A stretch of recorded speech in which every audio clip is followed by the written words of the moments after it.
안녕하세요. 결혼한 지 1년 된 30대 후반 가정주부입니다. 다들 시어머니의 잔소리에 어떻게 대응하시나요?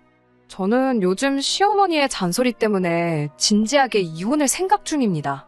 먼저 제 소개를 하자면 저는 현재 중견기업 인사팀에서 일하고 있습니다. 연봉은 5천 정도이고 회사 복지도 좋은 편이라 만족하며 다니고 있습니다. 가족관계로는 아버지는 개인 사업을 하시고 어머니는 평생을 전업주부로 사셨습니다. 그리고 저에게는 위로 2살 차이 나는 오빠가 한 명 있습니다. 오빠는 아직 미혼이에요. 둘밖에 없는 남매지만 어쨌든 저는 유일한 딸이자 막내라는 이유로 부모님께 정말 많은 사랑을 받았습니다. 지금도 친정아버지는 저를 공주라고 부르세요. 남편은 위로 누나가 둘 있고요. 시아버지는 돌아가셨고 시어머니는 큰 신우와 함께 미국에서 살고 계셨어요. 남편은 연봉은 작지만 복지가 좋은 공기업에 다니고 있고요. 저는 야근이 있는 편이고 남편은 정시 퇴근입니다. 남편은 돈보다 저녁이 있는 삶이 좋다며 이직을 생각하지 않아요. 반면에 저는 젊었을 때 조금이라도 더 벌어야지라는 욕심이 있는 편이고요. 이런 저희를 아는 사람들은 남녀가 바뀐 거 아니냐는 농담을 하기도 합니다. 남편과 저는 영화감상 동호회에서 만났습니다. 지방 출신인 저는 서울 생활을 하면서 외로움을 달래기 위해 동호회 활동을 시작했고 남편은 여유 시간이 많아서 동호회 활동을 시작했다고 들었어요. 같이 몇 번 영화를 보다가 저녁 식사도 하게 되고 그러다 보니 자연스레 연인 사이가 되었습니다. 그래서인지 남편과 저는 정말 성격이 잘 맞습니다. 그렇다 보니 둘만의 결혼 생활 자체는 즐겁고 아무런 문제가 없었습니다. 결혼 전부터 자녀 계획이나 집안일, 그리고 양가 부모님에 관한 문제까지도 서로 깊고 솔직하게 이야기를 나누었기 때문에 싸울 일이 없었거든요. 그런데 얼마 전 시어머니가 집 근처로 이사를 오시면서 많은 게 틀어져 버렸습니다. 미국에 사는 큰 신우와 살던 시어머니가 왜 저희가 결혼하기가 무섭게 한국으로 오신 건지는 확실히는 알지 못합니다. 다만 저희와 함께 살고 싶어 하셨다는 건 큰 신우에게 어렴풋이 들어서 알고는 있었습니다. 하지만 저는 분명히 결혼 전 남편에게 친정과 시댁을 떠나 어떤 형태로든 합가는 싫다고 분명히 말했고 남편도 그에 동의했기 때문에 더는 궁금해하지 않았습니다. 이 부분에 있어서는 시어머니와 큰 신우가 굉장히 서운해했다는 것도 알고 있어요. 아무튼 결국 시어머니는 고집대로 한국으로 들어오시더니 보란듯이 저희 집에서 10분도 안 되는 거리에다가 집을 구하셨습니다. 상황이 그렇게 되다 보니 이건 합가나 마찬가지더라고요. 일단 시도 때도 없이 집에 오십니다. 저희 부부 둘 다 맞벌이다 보니 아침에 제대로 된 식사를 챙겨 먹기란 거의 불가능이에요. 저도 남편이 한식을 좋아한다는 건 알고 있습니다. 저도 한식 좋아하고요. 친정 부모님과 함께 살 때는 늘 친정어머니가 따뜻한 아침 식사를 준비해 주셨고요. 하지만 지금은 제가 할 수도 남편이 할 수도 없으니 간단히 빵 한쪽이나 삶은 계란 등으로 해결하고 있어요. 그런데 시어머니가 굉장히 이 점을 못마땅하게 여기시더라고요. 남자 돈 벌러 가는데 안 사람이 밥 하나 못 챙겨주냐며 안 사람의 도리가 돈 버는 것보다 중요하다며 매일 뭐라고 하셨어요. 그래도 제가 바뀌질 않으니 나중엔 도시락을 싸서 현관에 두고 가시더라고요. 저는 사실 굉장히 부담을 느꼈지만 남편은 부담보단 감사함을 느꼈던 것 같아요. 제가 어떻게 느꼈던 간에 감사한 건 사실이었으니 시어머니께 정말 감사하다고 인사를 드렸고 동시에 이렇게까지 안 해주셔도 된다고도 말씀드렸습니다. 그러다 2주 정도가 났을 무렵 시어머니께서 아침 6시 반인데 저희 집에 찾아오셨습니다. 무슨 일이라도 있어서 그러신가 싶어 깜짝 놀라 현관을 여니 아침 식사를 해주러 오셨다고 하시더라고요. 솔직히 당황스럽고 어이없었지만 좋은 뜻으로 그러신 거니 아무 내색도 하지 않았습니다. 그런데 점점 시어머니가 오시는 횟수도 일주일에 3-4번으로 늘어나고 제가 돕기를 바라시더라고요. 안 되겠다 싶어서 남편에게 지금 너무 불편하다고 솔직하게 털어놓았습니다. 다행히 남편도 상황을 이해하곤 시어머니께 이제 안 오셔도 된다고 설명을 드렸습니다. 시어머니께선 노골적으로 서운해하셨지만 왠지 시어머니 하시고 싶은 대로 하시게 내버려두면 안 될 것 같아서 저도 강경하게 버텼습니다. 다행히 그 이후로 시어머니가 아침마다 오시는 일은 현저히 줄었습니다. 하지만 아예 안 오시게 된 건 아니었어요.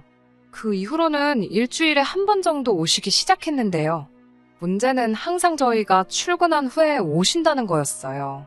저희 현관이 도어락이긴 하지만 열쇠가 있으면 열쇠로도 열 수 있거든요.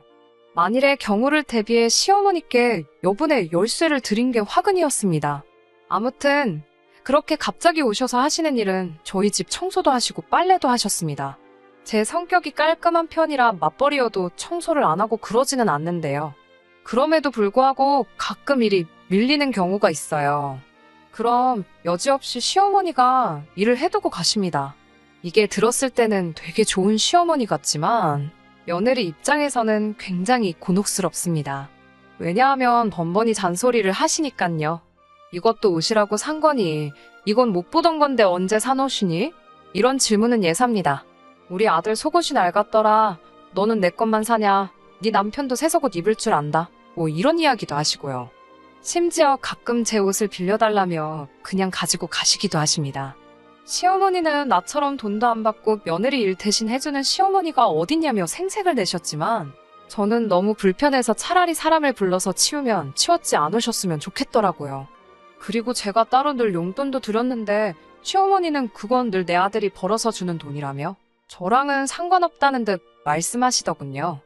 여기까지도 그래도 그럭저럭 참고 살았습니다.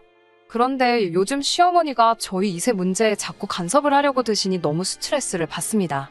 남편에 비해 저는 요즘 정말 바빴습니다. 제가 일 욕심도 있고 동시에 신혼생활도 좀 더 즐기고 싶어서 2세 계획은 2, 3년 뒤로 미루고 있었습니다. 그런데 얼마 전 시어머니께서 충격적인 말씀을 하시더라고요. 얼마 전 시어머니의 생신이어서 둘째 신우 가족과 시어머니 그리고 저희 부부 다 같이 외식을 했습니다. 식사를 하는 동안에는 별다른 일 없이 화기애애했는데 갑자기 시어머니가 손주 이야기를 꺼내셨어요. 전과는 달리 이번엔 제 사주까지 들먹이시더군요. 어디 용하다는 곳에 가서 제 사주를 보셨는데 제 사주에는 자식이 없는 팔자라고 하더래요. 진작에 사주를 보고 결혼을 시켰어야 했는데 괜히 결혼시켜서 손주도 못 보는 거 아니냐고 하시더군요. 그러면서 시어머니가 이 정도로 손주를 보고 싶어하면 노력이라도 해야 하는데 저희 집 와서 이렇게 살펴보면 노력하는 기미도 안 보이고 제가 아주 괘씸하다고 하시더군요. 신우뿐만 아니라 신우의 남편인 아주버님까지 있는데 그런 이야기를 아무렇지 않게 하시니 얼굴도 화끈거리고 남사스럽더라고요.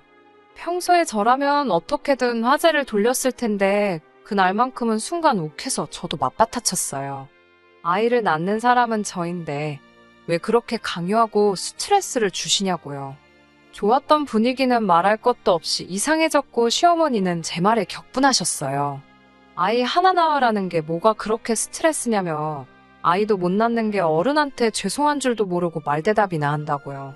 그러면서 저에게 아이를 안 낳는 게 아니라 못 낳아서 그렇게 예민한 거 아니냐고 쏴붙이셨습니다. 더 실망이었던 건 남편이 둘 다 그만하고 집으로 가자며 먼저 자리를 떴다는 점이었어요. 남편은 저에게 시어머니가 지나치시긴 했지만 그래도 자식으로서 참고 들었어야지 왜 그렇게 흥분하냐고 뭐라고 하더라고요. 예민하게 반응한 제가 더 잘못한 거라며 시어머니께 먼저 연락해서 죄송하다고 말씀드리라면서요. 하지만 저는 제가 그렇게 잘못했다고 생각하지 않아요. 두 사람이 만들어가는 결혼 생활이고 아이를 갖는 건 정말 중요한 문제인데 단지 시어머니가 원하신다고 계획도 없이 무책임하게 일을 저지를 수는 없으니까요. 남편에게도 이번만큼은 굽힐 수 없다고 완강히 버텼습니다. 지금까지 남편과의 사이에 아무런 문제가 없이 잘 살았다고 생각해왔는데 이번 일을 겪으면서 이혼을 해야 하나 진심으로 고민이 되더라고요. 그날 이후로 남편과는 한 집에서 며칠째 말도 하지 않고 지내고 있습니다. 처음에는 남편이 저를 보면서 너 진짜 이럴 거냐고 따지기도 했고 저 역시 난 할 말 없다는 말이라도 했지만 이제는 서로 본체만 채 하고 있네요. 문제는 시어머니는 계속 저희 집에 발걸음을 하고 계셨고 당연히 저희 부부의 상황을 눈치채셨습니다. 이때다 싶으셨던 건지 남편과 한 팀이라도 된 듯 남편은 저에게 시어머니께 사과하라고 무언 시위를 하고 있었고요. 시어머니는 원래 가정은 안 사람하기에 달렸다며 좀 애교도 부리고 해서 남편 마음을 달래주라고 하시더군요. 그러면서 애가 없으니 이렇게 다투면 사이도 금방 안 풀린다면서요. 지난 밤도 같은 상황이었어요. 퇴근 후 집에 오니 남편은 거실에서 TV를 보고 있고 시어머니는 부엌에 계셨습니다. 오늘도 마음 편히 쉬기는 글렀구나 싶었네요. 시어머니께 다녀왔다 인사드리고 제 방으로 향하는데 시어머니가 저한테 그 정도 했으면 죄송하다 사과하고 숙이고 들어오라고. 너만 반성하면 모든 상황이 달라지는데 뭐가 잘났다고 그렇게 뻣뻣하게 구냐고 다짜고짜 짜증이시더군요. 알고 보니 남편은 남편대로 시어머니께 제발 그만 좀 오시라고, 이게 다 어머니 때문이라고 화풀이를 했나 봐요. 당연히 시어머니는 자기 아들이 저 때문에 변했다며 화가 나신 거고요. 이 복잡하고 말도 안 되게 불편한 상황 속에서 며칠을 지내보니 정말 불행하단 생각이 들더라고요. 그리고 결정적인 시어머니의 한마디가 있었습니다. 저더러 죽으면 썩어 문드러질 몸뚱아리에 껴서 뭐하는지 젊어서 애나 쑥쑥 낳으면 된대요. 뭐가 그리 잘나서 나랑 내 아들 애간장을 문드러지게 하냐고 천박한 말을 내뱉으셨어요. 그동안 제가 알던 시어머니는 잔소리는 심하셨어도 경박스런 분은 아니었는데 정말 실망스럽고 상대도 하기 싫더라고요. 결국 남편에게 당분간 떨어져 지내며 정말 우리가 서로에게 필요한 사람들인지 생각해보는 시간을 갖자고 했어요. 남편도 시어머니의 마지막 말에 적잖이 충격을 받고 놀란 터라 저에게 한 번만 기회를 달라고 하더라고요. 원하면 2번 다시 시댁과 상종하지 않아도 좋다고요. 아이도 늦더라도 제가 마음의 준비가 되면 그때 갖자고요. 하지만 저는 부모 자식의 연을 끊었다는 소리를 듣기도 싫고 시어머니를 안 보고 산다는 것도 불가능할 거란 사실을 알기 때문에 쉽게 이 상황을 넘길 수가 없었습니다. 남편과는 다음 달 말까지는 각자 시간을 갖고 생각해보자고 했어요. 제 마음은 이혼 쪽으로 많이 기운 상태지만 한편으로는 왠지 모르게 설마 하는 생각도 듭니다. 시어머니의 잔소리 때문에 남편과 헤어진다는 게 충동적인 건 아닐까 스스로 몇 번씩 묻기도 하고요. 아무튼 당분간은 오롯이 제 자신에게 집중하면서 스스로를 돌아보는 시간을 가져보려고 해요. 그러다 보면 현명한 결론을 얻을 수 있겠지요.